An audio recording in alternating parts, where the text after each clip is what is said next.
Mention this about the book Into the Lion's Mouth, and when I looked into it after I'd done the other video, it's all about an assassination, and it has to do with civil war. So the Hounds of the Leagues is unconvinced that the reconciliation is either possible or desirable.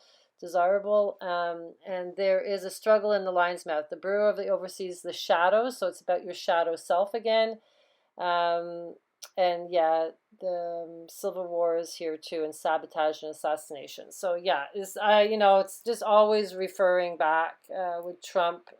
Civil war, civil war. It seems to be always haunting around all the symbolism. Okay, another thing that came to me because the moon is in the lion's mouth, which I did in my last video on January 2nd, but there was a 17th letter post that said 2 days out. So I started thinking about that and I thought, I wonder if Trump's doing a rally. And of course, he's doing one on January 4th.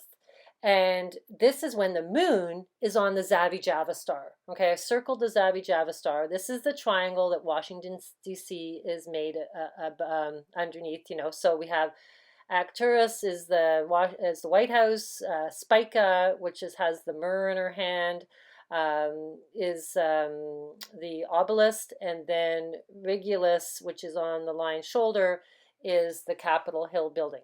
Okay, so we have the moon right, in conjunction, well, it would be in conjunction on a wheel on the Zavi-Java star. We have Minerva, which is the owl goddess, which ties into Athena, who ascends, basically. She's the golden woman. Um, and then we have Vesta, which is the altar. She's like the hearth. Okay, so this is really relevant that the moon is on this Zavi Java star. You got to remember, Trump was born on the Crab Nebula, okay, the first supernova in the Silver Gate. And the moon rules the only constellation, which is the crab, Cancer, okay, which the symbol for it is the number 69.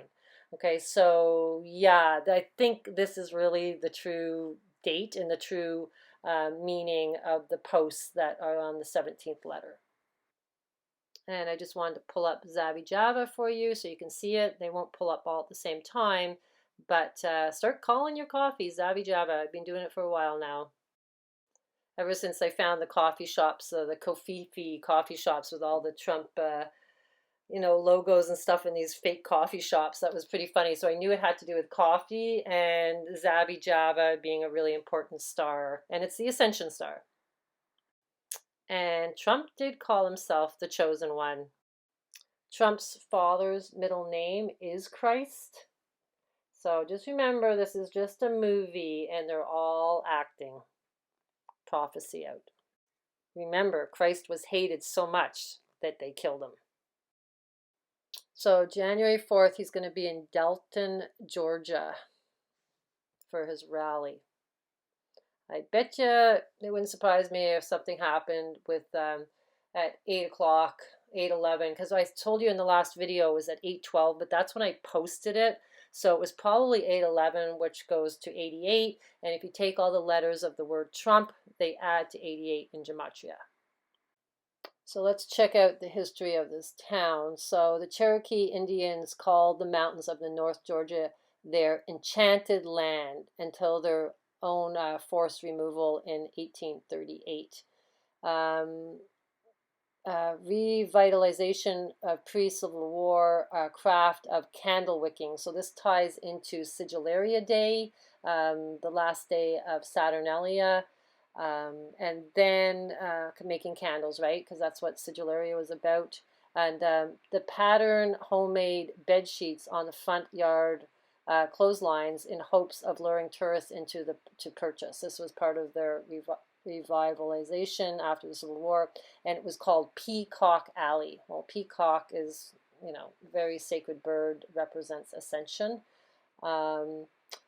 Then let's see what else happened here. So it's all tying into the battle of the Civil War. There was lots of battles there, and the U.S. government recently declared Dalton and Whitfield County to have more intact Civil War artifacts than any other place in the country. and it's called the Carpet Capital of the World. Yeah, magic carpet ride. That's what he's going on. Okay, so from May 25th, when they did the Get Off My Neck, Sic Semper Tyrannis phrase, which all ties into the Corona Borealis crown because that's a necklace, okay, with the seven sisters, to January 4th, is exactly 224 days. It's 32256 minutes. So we get the 322 skull and bones and the 56, which is 11 for the pillars, and we get 224. And if you get 224 days and you divide by 22 times 44, we get 88. So we get the Trump, gematria. And then it's 32 weeks, which is 23 backwards or mirrored, which is supposed to be the day of pain. In the 17th letter posts. So we've got, and it also adds to 5, which is Venus. Okay, so we've got a lot of numbers like really popping out here. So Eunomia all ties into George Floyd because she is the goddess of justice, and she was on the Pleiades right before this thing happened with George Floyd. And I knew something like to do with justice was going to happen, but I just didn't know what. And then we have Proserpina there with the moon conjunction. This is all on New Year's Eve. Okay, so she's there and she'll stay there for the next week or more close to that location. So it's very important, like justice is happening with the moon, okay, on the manger of Jesus. It's a big play in the sky and they're just mirroring it onto this reality. So it's really important to not get emotionally attached to it. You can't stop this. This is prophecy. This is how the souls are separated, and you just have to be the observer. So on January 2nd, when the moon is in the lion's mouth, which I just did the last video all about, when Trump said, I will get killed, at 8:11, I think he said it at. So this number 222 resonates with me because Max Spears had mentioned it when I first started Awake and I was listening to him. He said it was a very important number. So I just wanted to throw that in there in case anybody else has that same intuition about this number. So like I said, the silver gate represents the third eye, represents Venus, and this is where Trump was born on the Crab Nebula. Okay, so the Crab Nebula is in the Silver Gate of Taurus, and that's the gate of Isis. And of course, Biden went there. So they all know the importance of the Silver Gate.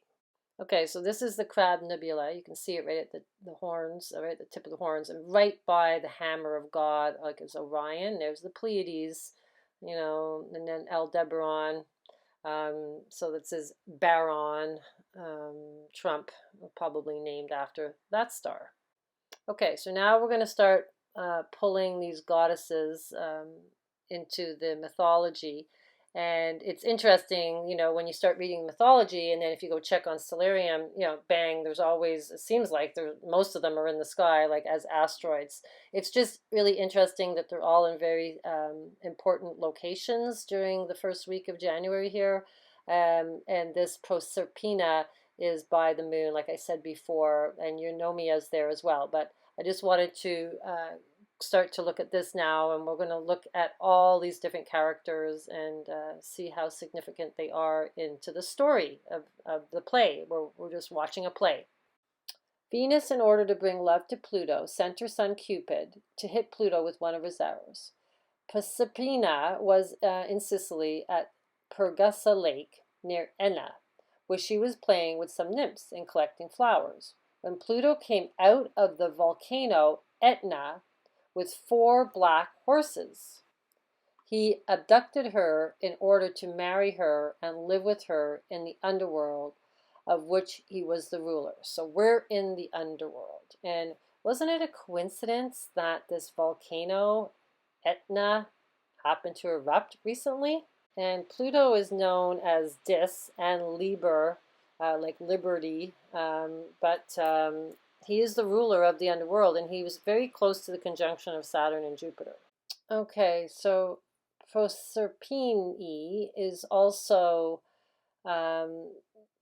she's a goddess with the cult myths and mysteries were combined with Libera, so the liberty.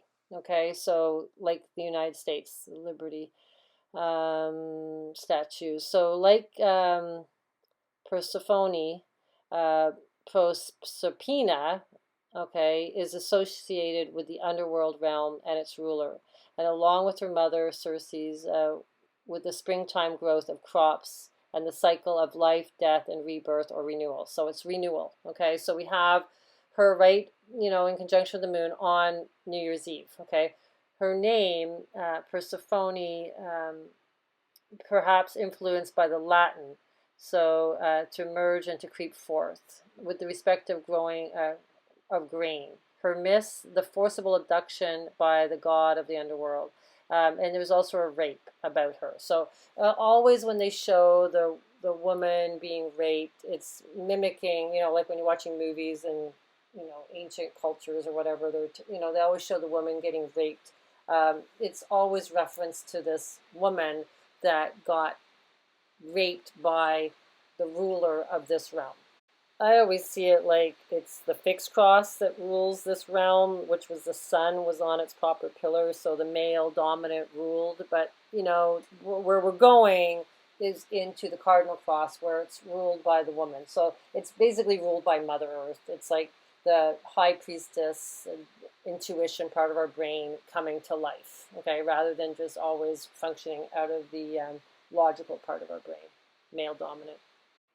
So there's a relationship with Ariadne, which is the Celtic goddess, which is all tied into Corona Borealis crown, the bride of Libra, Greek equivalent Dionysus. Okay, so he's the one that gets the wine, gets the nectar of the gods. Okay, so let's see. She's also the mother and the maiden. It's always this duality, like the old woman and then the young woman. It's always this kind of duality with the woman goddess. The new cult was installed in an already ancient temple of Circe, Liber, and Libera. So there we get the Statue of Liberty is tied into this triad, okay, which ends up, I think, becoming the triad of Jupiter, Minerva, and Juno eventually. Like they just kind of changed the names. And let's see what else here. We have exclusively feminine initiates and priestess of the new Greek style mysteries of Circe and Proserpina was expected to uphold Rome traditional patriarchal dominant social hierarchy and traditional morality. So it's like it's supposed to be like high morals all regarding it. But there's these stories where she gets raped by Pluto. It's like, so is that moral? No, but I guess it's kind of that. I think it's always like the triple thing is always to do with the moon. Okay, this is why Cancer is so important, and the fact that she's on Cancer on New Year's Eve is really important. The triple phases of the moon, they always leave out the black moon, but they use the full moon and the waning and the waxing. So I had a hunch to just look into January 6th and it being Little Christmas. And there is a lot of ancient festivals all tied into this day. So I want to go through them all and kind of break them down and see if it's in the sky as well at the same time and which locations these goddesses are in the sky. Trying to see if there's any numbers correlated with 9/11 and this date, and we get 108 weeks and 2 days. So the gematria comes down to 9/11. Ironically, January 6th is 17 days after the winter solstice, 2 weeks and 3 days. So we get the number 23, which was in the 17th letter post as the day of pain. Okay, the 12th night of Christmas, Yule Feast. The wassailing, pre-Christian Germanic tradition, was to wassail, the phrase wassail, which meant to be whole or to be healthy. The wassail drink was also called lamb's wool. So there we got it tied into Aries again, the lamb in the sky.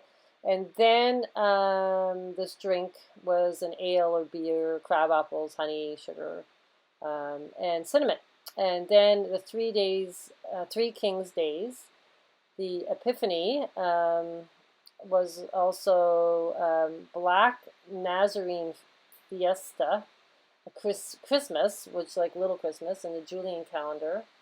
And then this other holiday called Acidus Navigum, the festival of the ship of Isis. So it's all to do with the ship. Okay, so we're back to the ship, the Carina ship, and to do with milk again. Yeah, so it's pretty interesting. There's a lot going on January 6th in history. So this phrase wassailing ties into Valhalla, which ties into Odin, the heavenly hall, receives the souls of heroes slain in battle. So the Old English wail, which is like whale, but it's also part of wassailing, slaughter bodies of the slain. It's the battlefield, the slaughter. So yeah, so it's starting to tie into Odin again. This is where I started to go, oh, okay, this is all about Odin. And then I found out some interesting information about Odin on this day. Yeah, it's also to mean to be a prisoner. So we know the white star is Venus. So here's some interesting information. It all ties in. Their tale remained part of the Mayan mythology. The mythological association between Venus and the sun has astronomical foundations. Suggests that it reflects Venus' unique visual relationship to the sun. He notes that Venus remains close to the sun, which it does. Venus and Mercury like leapfrog over the sun. They move with the sun, always becoming visible a few hours either before sunrise over the place of the sun will come up, or after sunset over the place it went down. So this is all tying into Aztec mythology. The helical rise of Venus, when it first rises in the morning sky in the east, marks the direction of the sunrise and rebirth. Cosmical rise, when Venus rises at sunset in the west, is associated with the evening and the death. The period in between is disappearance is the west at sunset, and the helical rise in the east marks Venus's sojourn in the underworld. Okay, but what I'm saying is it's very important. Okay, the helical rising of Venus. So I wanted to check it out, what was happening on January 6th, and right at the helical rising, we have Venus on the horizon. Okay, so this is very significant, considering that the United States is all worshiping Venus all the time, because Venus and Earth makes the five-pointed star. Okay, so that's why it's on the American flag. So the fact that it's on the helical rising on this date is like really significant. Okay, so the other one I want to look into is this Isidis Navigum, the Festival of Isis, the ship of Isis. Okay, so there's a picture of it here, an ancient fresco, and of course it has the two snakes and the ship. Okay, so we know the two snakes. One snake either heals you or bites you, the viper. But the holiday was associated with March 5th, but in this other article that I found, it also is January 6th. So it's like they changed the date to kind of confuse people, but ancient times it was January 6th. So now Juno gets tied into this sailing of Isis ship holiday. So yeah, so Juno, addressed as a mistress of the celestial pole and the spouse and sister of the king of heaven. Her function as a goddess of marital bonds is also noted. Although the text is conjunctural at this point, she may be asked to grant a return. The Junalia may have concluded a 3-day festival again on March 5th. So it says may have. Okay, so they're not really telling you the date. Isis is addressed as the Queen of Heaven and the 2nd century number of the goddesses, including Juno, shared the epithets of celestial. It's like they're celestial goddesses. Okay, so then I Googled that. Heavenly or celestial. Yeah, so the 7 goddesses embodying aspects of the single supreme heavenly goddess. Okay, so Queen of Heaven.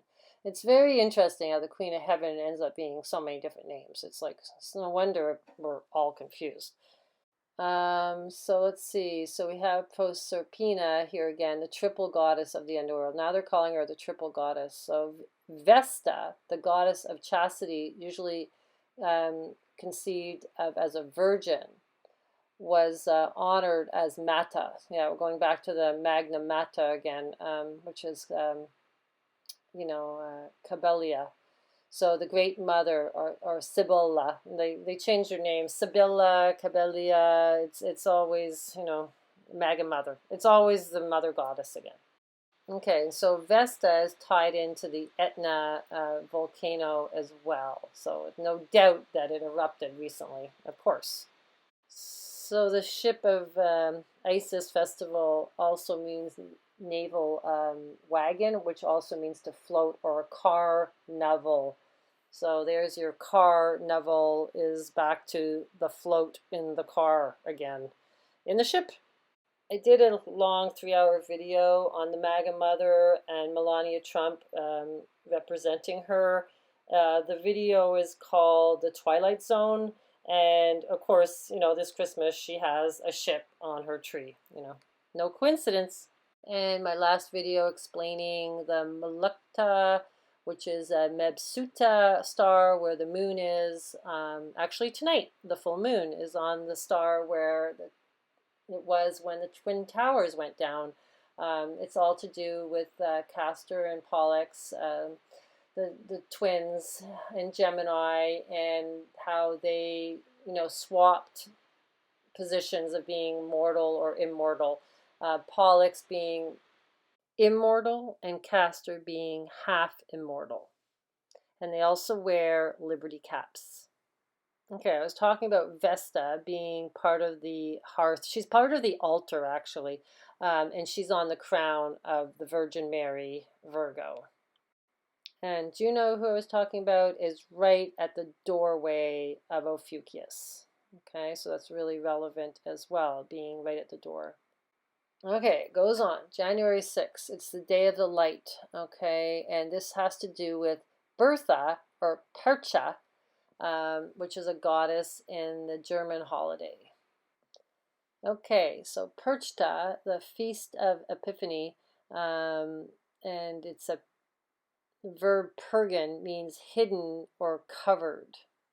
Okay, Percha is identified with Holda and Frisia, guardian of the beast, and appeared during the 12 days of Christmas when they oversee spinning.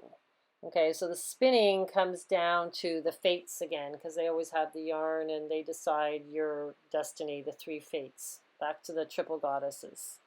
In some traditions, she's 2 forms, maybe beautiful or white as snow, like Snow White, I guess, or the elderly haggard witch. In many descriptions, Percha has had 1 large foot, sometimes called the goose foot or swan foot. Grimm thought the strange foot symbolized her being a higher being who could shapeshift to an animal. Okay, let's see. They use her in Latin, Italian, and French. She was, all through these different cultures. Okay, Percha was an upholder of cultural taboos, such as the prohibition against spinning on holidays. In the folklore, the Bavarian and Austrian Percha was said to roam the countryside in midwinter and to enter homes during the 12 days between Christmas and the Epiphany, especially on the 12th night. There you go. She would know whether the children and the young servants of the household had behaved well or worked hard all year. So a bit like Santa Claus, right? Or Odin. If they had, they might find a small silver coin the next day, or a shoe in a shoe or a pail. If they had not, she would slit their bellies open, remove their stomachs and guts, and stuff the whole with straw and pebbles. She was particularly concerned to see the girls had spun the whole of their allotted portion of flax or wool during the year. She would also slit people's bellies open and stuff them with straw if they ate something on the night of the feast day. Oh my goodness, it reminds me of the straw man in The Wizard of Oz. So in 1439 in Bulgaria, they condemned anybody that left her food and drink. to help with yourself getting wealth or abundance, trying to, do good to her. So anyhow, yeah, so she's also represents like Diana as well. So this is like, Diana is to Artemis, and they mentioned the goddess Diana at Princess Diana's funeral. They did an association about her being Diana. So, they're always using the mythology. Okay, so yeah, they would dress up in mass, blah blah blah, bunch of stuff like this. You can read it. But she's also associated in France, I think, or Italy, sorry, Befana. So she's also Befana. She's also associated with Fastnacht, this carnival. Um, yeah, in the castle in the dead of the night. Okay, so there she is. She's all kind of, not very pretty in these depictions of her. But it's tying her to the wild hunt of Odin. So, oh my God, when I found this out, I was like, oh my God, that's the connection to Odin. It's to Little Christmas. It's not just the big Christmas, it's the little Christmas. It's the wild hunt. This is where he hunts the people. So yeah, so this is why I wanted to do this video, because I really think this January 6th date is extremely relevant. Okay, the wild hunts typically involve a soul raving chase led by a mythological figure escorted by a ghostly or supernatural group of hunters passing in wild pursuit. The leader of the hunt is often a named figure associated with Odin in Germanic legends. And then there's all these other beings that he was, even Welsh, Danish, the devil, um, or an unidentified lost soul or spirit, either male or female. The hunters were generally the souls of the dead or ghostly dogs, sometimes fairies or elves. So yeah, so it's all the mythology, but it's just this event, right? So, but it's on January 6th. I like the way, if you don't know anything about this, if you go Google Odin, it doesn't come up, So anyhow, some catastrophes such as war, or plague, of course, plague, or at the best, the death of the one who witnessed it, is as if you saw it. People encountering the hunt might also be abducted to the underworld or the fairy kingdom. Well, that would be a good thing. In some instances, it would also believe that people's spirits could be pulled away during the sleep. So here in England, it was also the Woden hunt, the Herod hunt, Cain's hunt, the Devil's dandy dogs, or Gabriel's hounds, or ghost riders. The term ghost rider, it's all referring to this wild hunt. I'll just leave this for you guys to read, all the different names it was called in different cultures. So Grimm believed that the male figure was sometimes replaced by a female counterpart, like Queen of Heaven or the Ice Queen, right? And then, or it was Woden's wife. Then we got alternately float unseen through the air. So we got the floating again going on with this event. So we got the eight-legged horse, fiery eyes. We also have the dragon and the devil. So yeah, it's all the same mythology, just repeating. But I just find it interesting that it's tied into a specific date now. All you middle pathers will like this. Staying right in the middle of the road during the encounter is safe. So if like you don't want to be tricked, there's there's all these different ways, but it's all tying into Santa Claus. But the middle road is the safe path. Here's a portrait of Odin riding his horse. And then what else we got here? Lightning strikes can happen. One tradition maintains that Odin did not travel further up than an ox wears its yoke. So if Odin was hunting, it was safest to throw oneself onto the ground in order to avoid being hit. A pourquoi story that involved as an explanation of the popular belief that a person lying at ground level are safe from lightning strikes than a person who is standing. So yeah, I just think, connect to the earth, right? That's what they're saying. Don't stand up, because you could float, I guess, but you want to connect to the ground. Here's a story I guess they're putting the fear into everybody that somebody saw this hunt in 1127 and You know, they were terrible, hideous looking men and black, and their eyes were like saucers and horrible, the horses. So yeah, so I guess they publish this in a newspaper just to freak people out, right?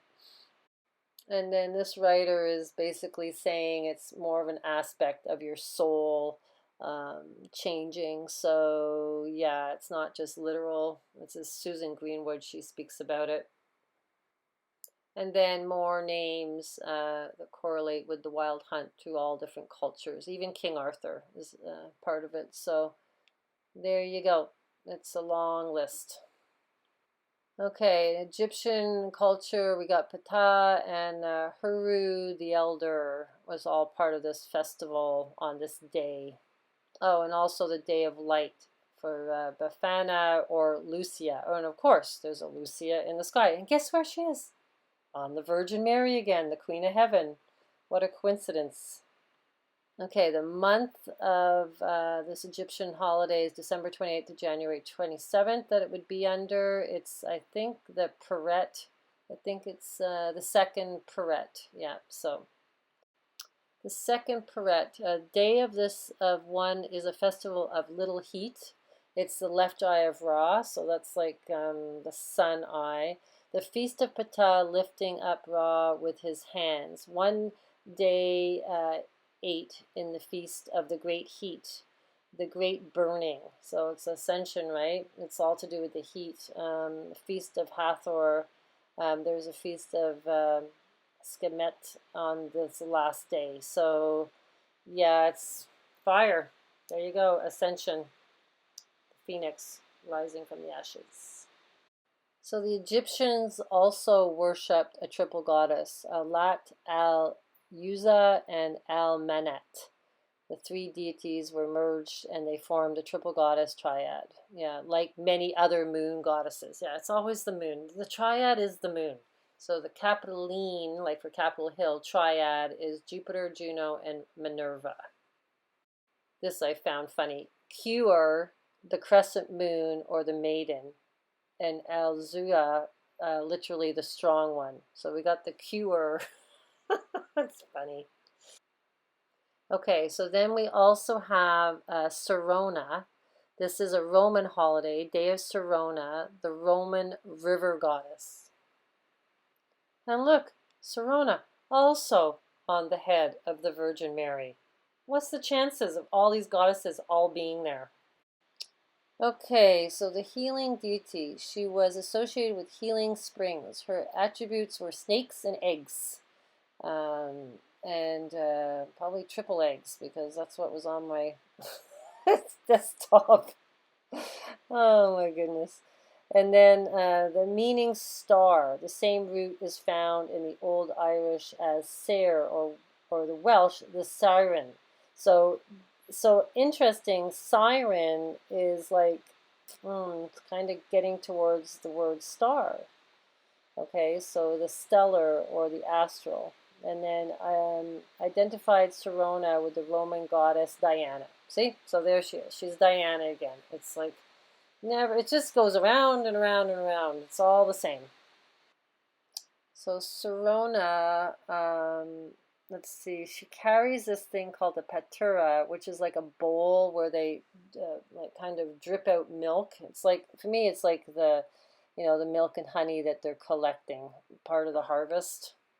The statue of Serona shows her carrying a bowl of eggs, a long snake. Yeah, we know that. Okay, and then she's naked to the waist and holding a snake draped on her left arm, together with a very classical Apollo with the lyre. Okay, so it's like yeah, so it's to do with the music of the lyre again, which blocks your ears so you don't hear the sirens.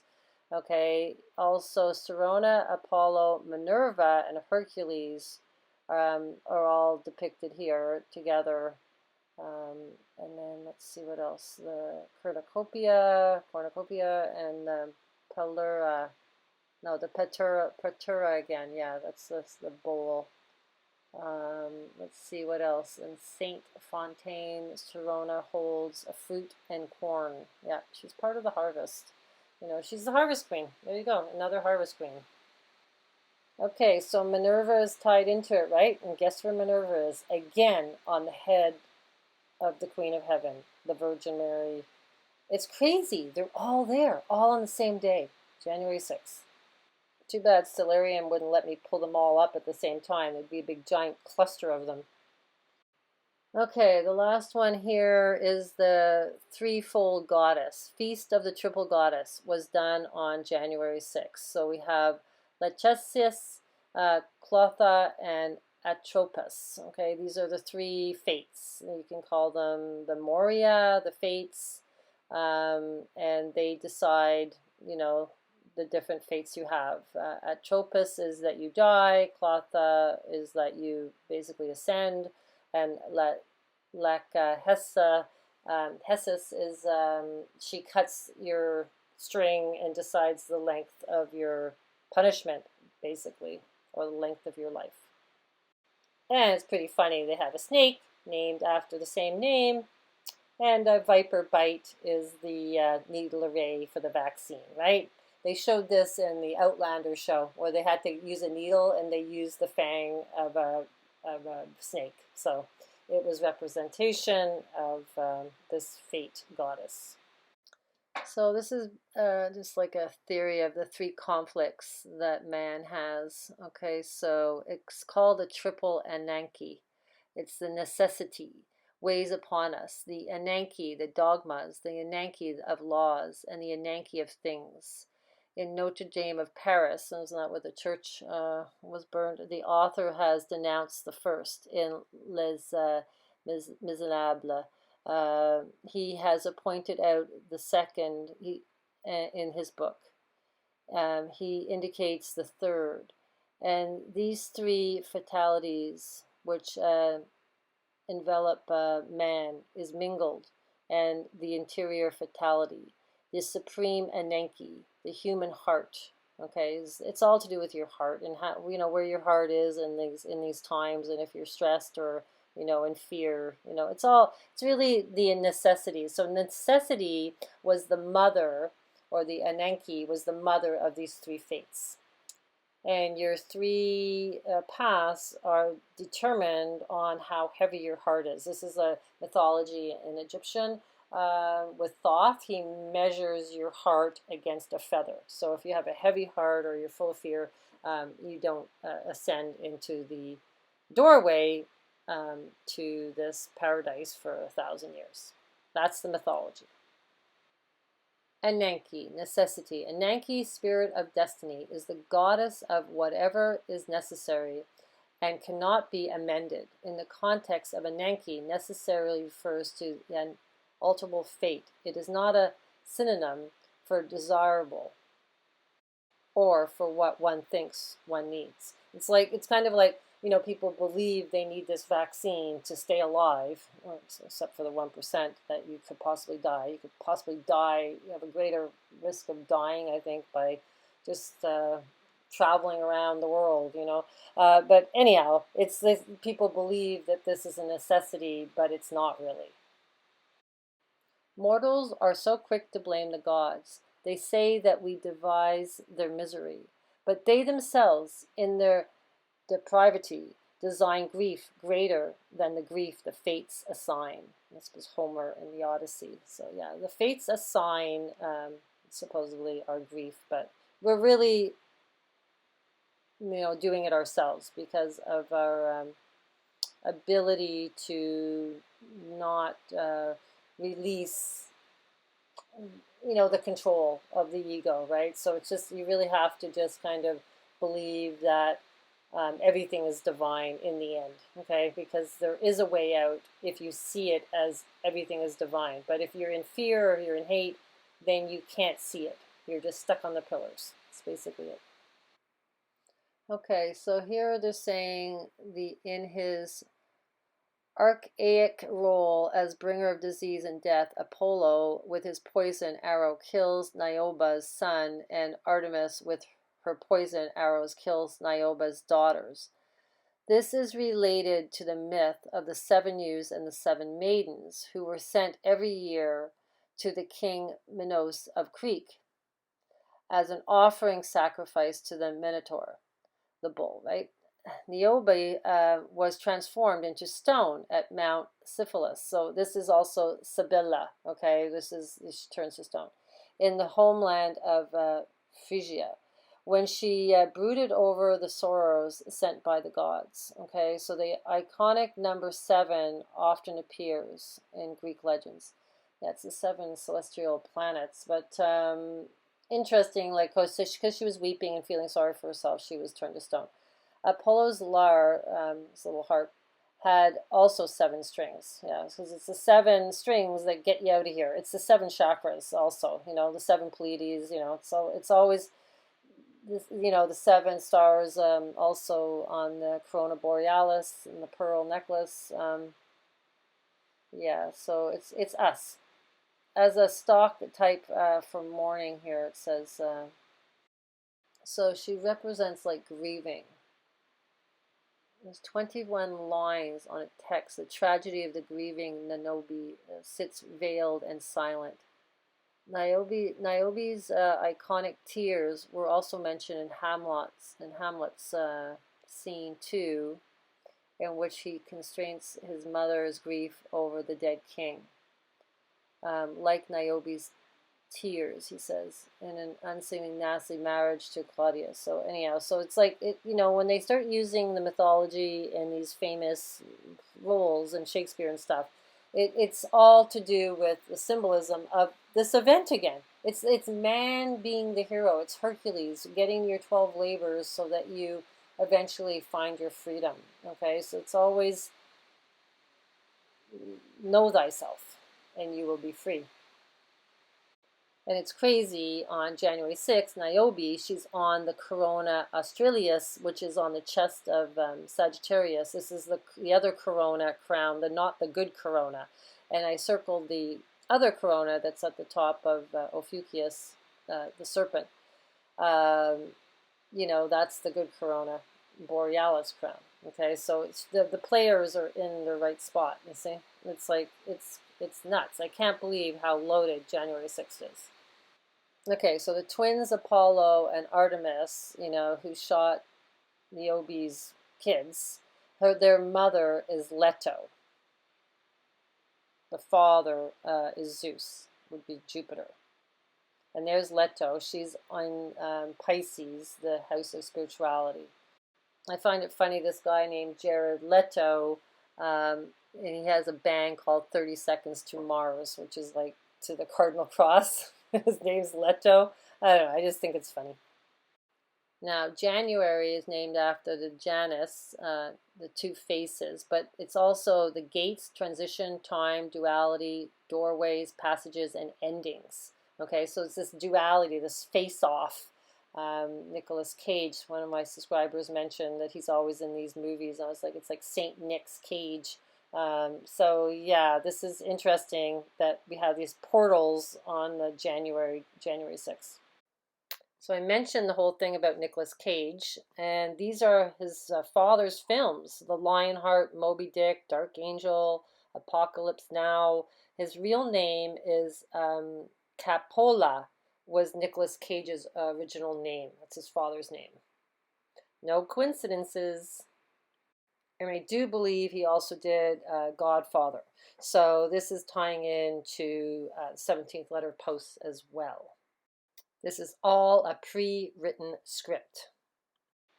But originally, January, they say, was named after Juno. And then they switched it to Janus. But interesting that Juno, like I showed you before, is at the gateway of Ophiuchus, the doorway. Okay, so that's really significant. This is Celtic tradition now for January 6th. It's the Beth moon. It has to do with this holiday. It's hard for me to read. It's so small. But anyhow, it also ties into the Ides, about the full moon. It's like the 8 days after. So we have that. That's all tying into the 8 days after the full moon on tonight, which is the 29th. So January 6th is like the Ides, they say Ides of March, but it would be Ides of January. But this is all tying into that. And it's also in this Norse, it would be the snow moon. There is a snow moon in January, the next full moon. So yeah, so I just wanted to go into some of this because it ties into the Ogham and the trees to do with the Celtic mythology.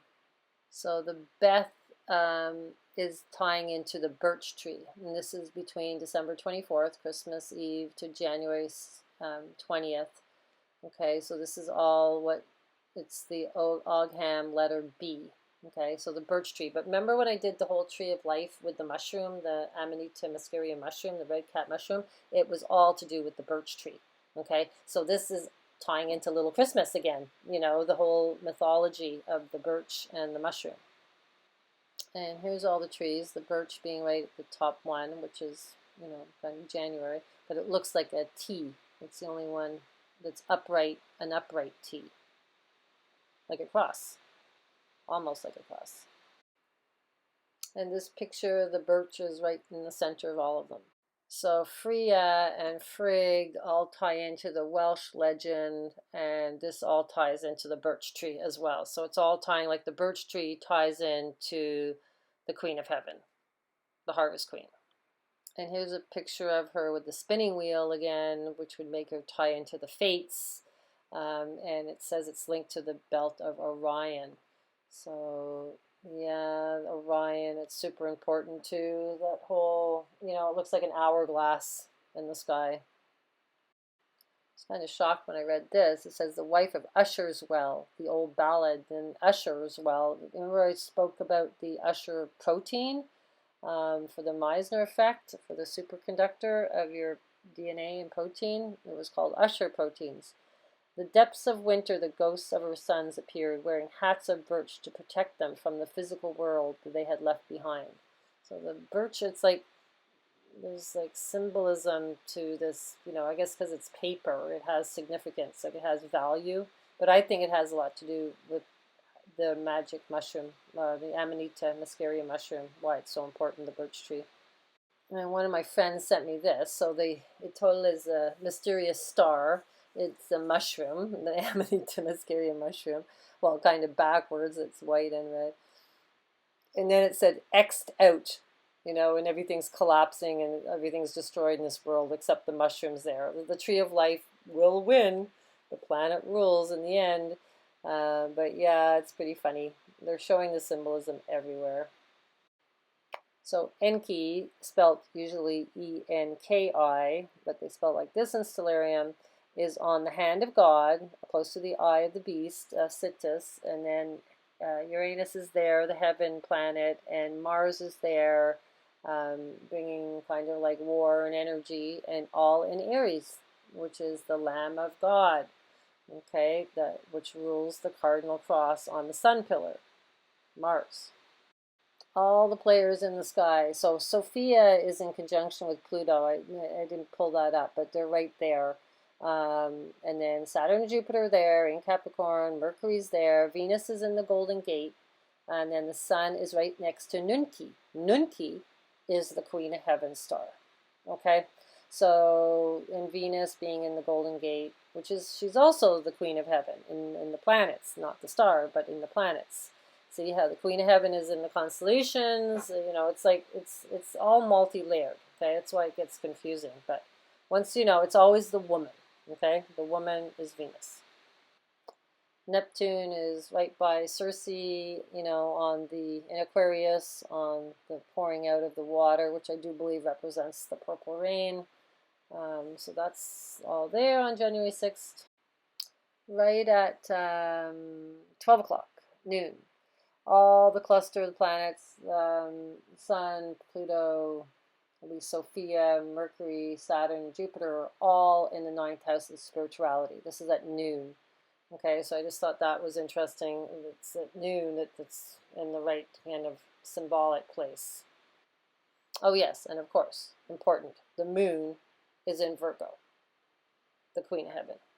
And of course, it's right beside the Spica star, which is the myrrh that she holds in her left hand. And this all ties into Jesus. And the moon being the constellation Cancer, that is the manger of Jesus. So the moon ties into Jesus, okay? He's the sun, but he's also the moon, because you have to balance your male and female energies, all tying into the Gospel of Thomas, which says that in the text. Okay, so the myrrh means a bitter. It's pronounced myrrh in Arabic, or mor, which is death in French. So yeah, it's the harvest. It can be not a good thing. So the myrrh is also sacred to Venus. Oh, of course it is. It's also, after the death of Jesus, it contributed alloys of myrrh for anointing the dead. So it has to do with being dead. So that's why it's on the spica star, the harvest star. It's also got the lotus here, which has to do with the Egyptian white lotus.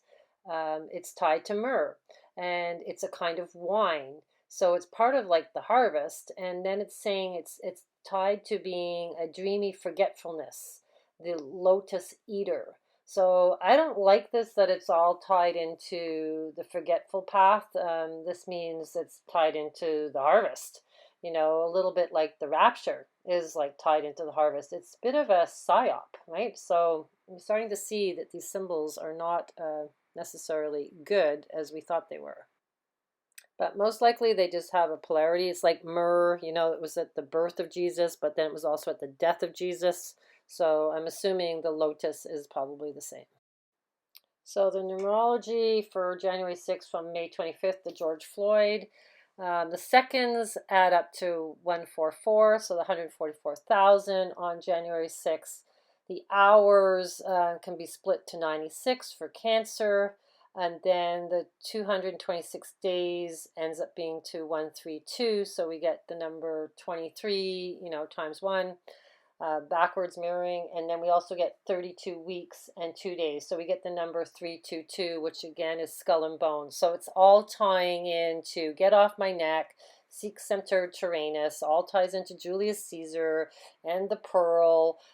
Being pearl meaning ascension is the Meissner effect charge, Cheshire charge that you have to have. And then the skull and bones, 322. Skull and bones is really like gratefully dead, symbolism. It's always the skull, and the wings. It's not necessarily bad. It's just where you end up, where your soul chooses to be, and where your soul chooses to resonate in these times. So this is what it's all about, guys. So it's all the numbers are there. All the mythology is happening on January 6th. If it doesn't happen, I don't know what to say. I'm totally lost then with all the symbolism. So Trump's attorney Lynn Wood posted scripture about the moon. So there we go, moon into blood. And then I wanted to go with this song because it talks about the Cheshire charge. Oh, I can't remember who sang the song, but if you put the lyrics in, they'll come up. The walls are bending shape. You get a Cheshire cat grin, all blurry into one. This place is on a mission. Before the night owl, Minerva. Before the animal noises, closed circuit cameras. Before you're comatose. So before you're comatose, you have to have the Cheshire charge. Wish away the nightmare. So I was just like, I just find it funny when I find the symbolism in some of the lyrics. To acquire knowledge, one must study, but to acquire wisdom, one must observe. So that's what we're doing. We're just observing, right? We're not like putting our emotions into it. We're just watching it all. It's a movie. Don't get attached to it. Try not to take sides. And just watch it all play out, because I don't think we have a lot of control over this. I think they're manifesting the timeline, and it's either you see that it's a repetitive timeline because it's all tying into Civil War with Julius Caesar and Lincoln's death, all about get off my neck, seek Semper Tyrannis, and they're just manufacturing it to see if souls will attach to that war, or that desire or fear, to feel like they're in this fight mode. This is all to do with your reptilian brain. People think it's like it's noble. Oh, I'm going to fight the good fight. I'm going to be a warrior. But it's not noble if you're emotionally stressed. If you're in a sense of just enlightening your flame, and you have this desire to be kind of like a warrior inside you, but if you're getting into stress mode, this is not a good thing. Okay, so because I don't believe you can ascend or go into this magical doorway when you're out of bliss. Like, that's everything that I've learned about ascension through the body. You have to be in a calm bliss state, which they are teaching people, but they don't tell you the importance of it, except to disconnect from the chaos is really about finding that inner peace. Control yourself. That's all you can control. So the 12 Days of Christmas is about the drummer boy, right? So there was a John Lincoln, Clem.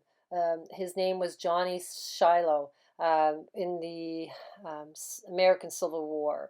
He was this child that wanted to be a drummer boy, and he went into the war. But there's a little bit that the history isn't true. It's saying in this other page here.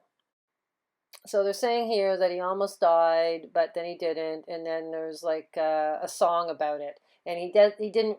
They're saying that it's not really sure if it was really historically, evidence that he did join this war, if he really was there, if it was all just made up for this song. So it's probably all just made up, but. The drummer boy had to come into the timeline because we need a drummer boy with the Civil War on the 12 Days of Christmas is all about the drummer boy. So here's the Johnny Shiloh song, and it's really about him getting down to pray before he died. But he really didn't die.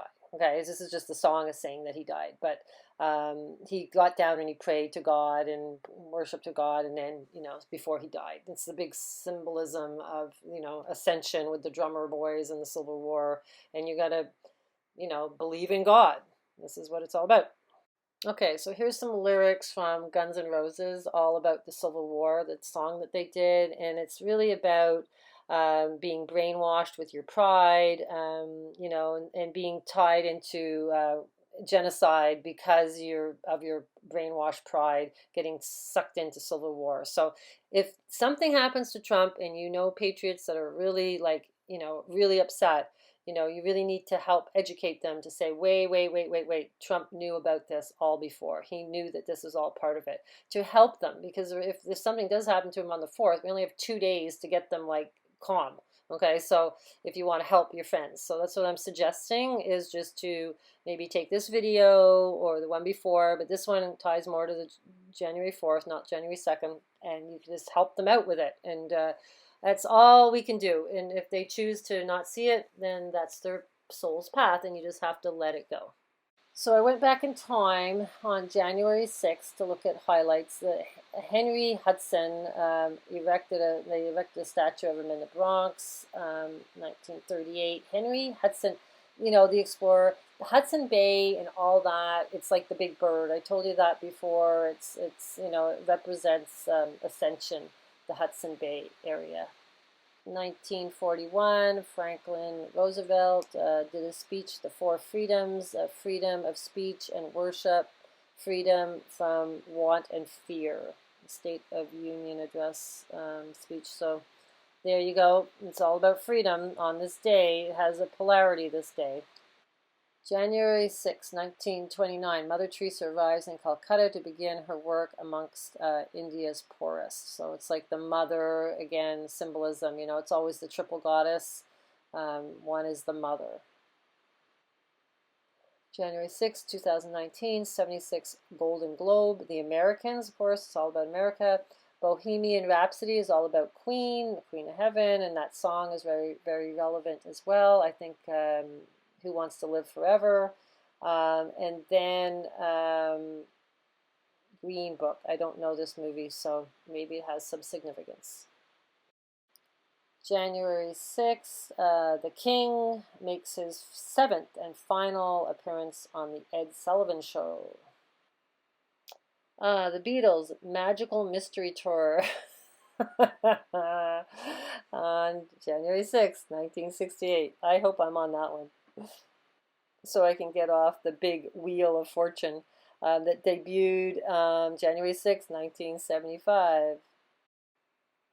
2-day storm, January 6th, 1839, so big that off the Irish and English coast, immortalized as the big wind. Oh my God. They use the words too, eh? Oh my goodness. Okay, the big wind comes, so now it turns into Nazi Day. January 6th has to do with the fascist government in Italy being formed and also tying into Stalin and Lenin, the death of Lenin. Okay, so it's not a very good day for, well, it's all to do with, communism, which is the other timeline that's going to happen from this day forth, I believe. A ton of kings were crowned. 10, 1066, 1099, 1205, 1227, 1322, 1352 introduces the Order of the Star. And then more crowning. So this is a big crowning for kings. Elvis Presley too, the king gets his crown, the Corona Borealis crown. Let's check out the Order of the Star as well. January 6th, right? Company of the Star. So this all ties into it's an imitation of the Order of the Garter from England. This was a French thing, the Company of the Star. The badge of the order was a collar of a white star on a red enamel. Okay, so and it refers to the three kings led by the Star of Bethlehem.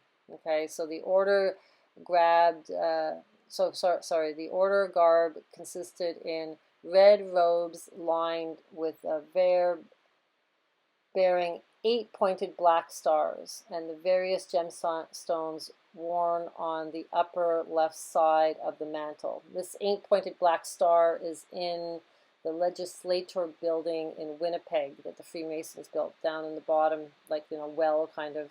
It's like a banister and you can look down and see it.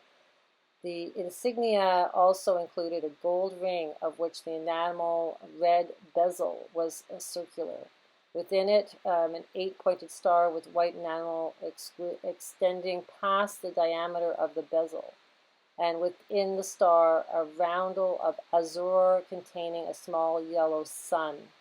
The azure would be, I think it's blue. It's a blue stone, right? It's lapis lazuli, lazur. I'm not sure if that's what it is. Anyhow, while the order itself was short-lived, the use of the 8-pointed star worn on the left breast became very influential in the design of the insignia of many later orders of chivalry and still later orders of merit.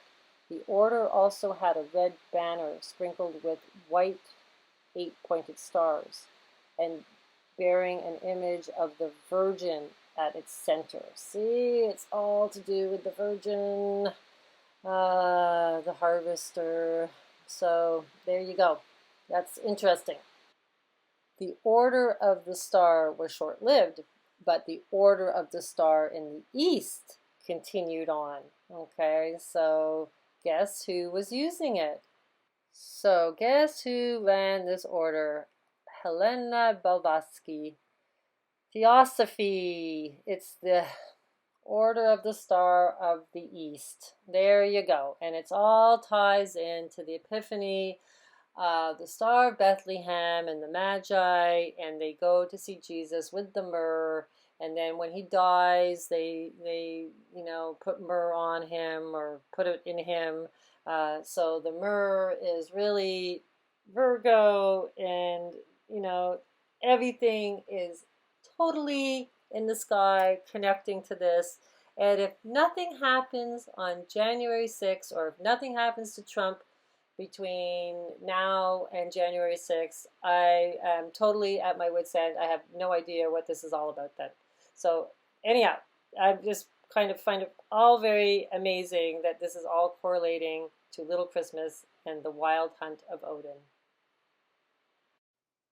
And have you noticed that Disney has this movie called Soul, and the little character goes into the circle of the sun? and then it falls down. It's like almost like a wormhole. So I thought that was kind of cute to see that. And then this was the moon tonight in my area by the river. Absolutely stunning. And I was out in the woods and I thought I have to balance my shadow self. So I hope that you guys all do too and find the bliss that you need to be the phoenix and fly out of this crazy chaos and balance your energies. Love you all. Bliss to you all.